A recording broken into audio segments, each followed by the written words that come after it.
नमस्ते। कभी सोचा है कि घर की रोजमर्रा की जो छोटी छोटी आदतें होती हैं, क्या वो हमारी किस्मत तय कर सकती हैं? आज हम एक ऐसी ही बड़ी दिलचस्प परंपरागत कहानी की गहराइयों में उतरने वाले हैं।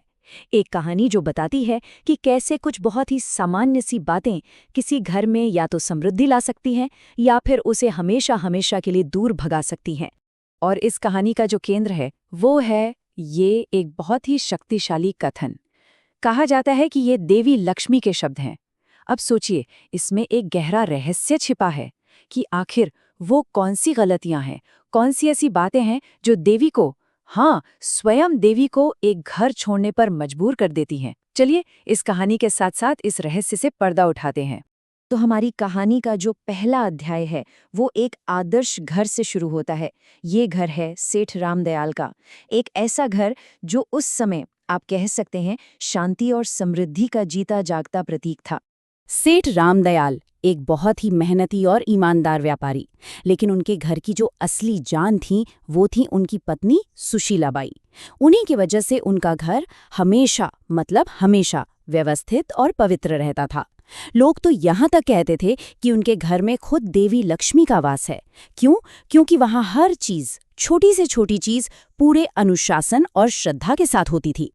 अच्छा, तो सुशीलाबाई की जो दिनचर्या थी ना, वही उस घर की नींव थी, उसका आधार थी। सोचिए, सूर्योदय से पहले उठना, फिर आंगन में झाड़ू लगाना, तुलसी जी को पानी देना और रसोई में दिन का पहला दीपक जलाना।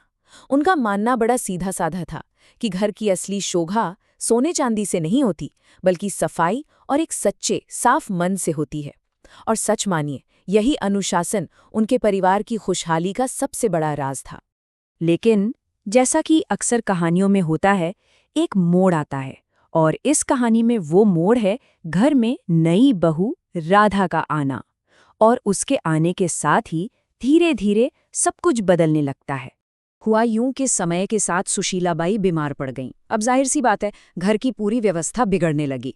ये सब देखकर रामदयाल ने फैसला किया कि भई अब बेटे अर्जुन की शादी कर देनी चाहिए, कोई घर संभालने वाला तो आए। उन्होंने राधा नाम की एक बड़ी संस्कारी लड़की चुनी। सबको यही लगा उसे देखकर कि हाँ, ये घर को फिर से पहले जैसा बना देगी। और बस यहीं से घर की आदतों में एक बहुत बड़ा बदलाव आना शुरू हो गया। देखिए, एक तरफ थी सुशीलाबाई जो सूर्योदय से पहले उठकर घर को पवित्र करती थी, और दूसरी तरफ राधा जो देर तक सोती थी। सास के लिए परंपराएं सम्मान का विषय थी, तो बहू के लिए वो सब बस पुरानी बातें थीं। घर की सफाई जो पहले एक पल में हो जाती थी, अब उसे टाला जाने लगा। राधा का जो नजरिया था वो उसके इस एक वाक्य में एकदम साफ छलकता है। हुआ ये कि जब सुशीलाबाई ने उसे झाड़ू को पैर न लगाने की हिदायत दी, तो वो हंसकर कहने लगी, अरे माँ जी, ये तो बस एक झाड़ू है। उसके लिए ये सब, आप समझ रहे हैं, पुरानी दकियानूसी बातें थीं, जबकि सुशीलाबाई के लिए ये घर की बरकत से जुड़े नियम थे। बहुत बड़ा फर्क था सोच में।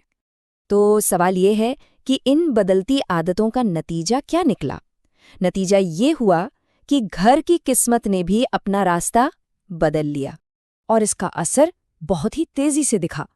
पहले तो रामदयाल के व्यापार में घाटा होना शुरू हुआ, फिर जो पुराने वफादार ग्राहक थे वो भी साथ छोड़ने लगे, और हद तो तब हो गई जब गोदाम में रखा अनाज खराब हो गया, और फिर एक रात आग लगने से सब कुछ तबाह हो गया।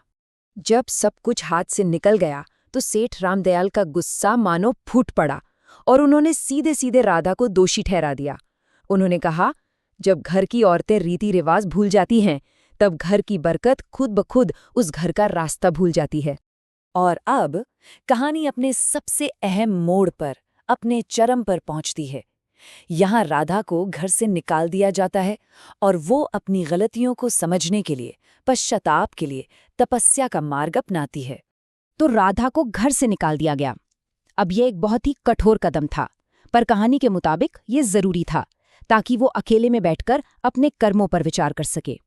बहुत भारी मन से राधा ने आखिरकार उस घर की दहलीज को पार किया।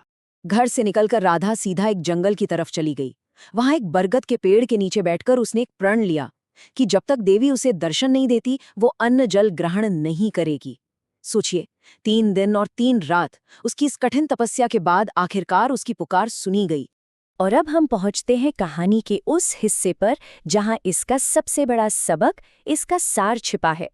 देवी लक्ष्मी स्वयं प्रकट होती हैं और उन 10 गलतियों को एक-एक करके बताती हैं जो किसी भी घर से समृद्धि को दूर कर देती हैं। राधा के सच्चे पश्चाताप से देवी लक्ष्मी प्रसन्न हुई और उसके सामने प्रकट हुई।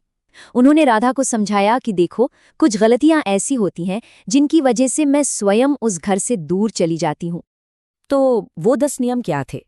ध्यान से सुनिएगा। पहला, झाड़ू का अपमान करना, मतलब उसे पैर से छूना। दूसरा, चूल्हे पर जहां हमारा अन्न पकता है उस पवित्र जगह पर झूठे बर्तन रखना। तीसरा नियम, घर की दहलीज पर बैठकर भोजन करना।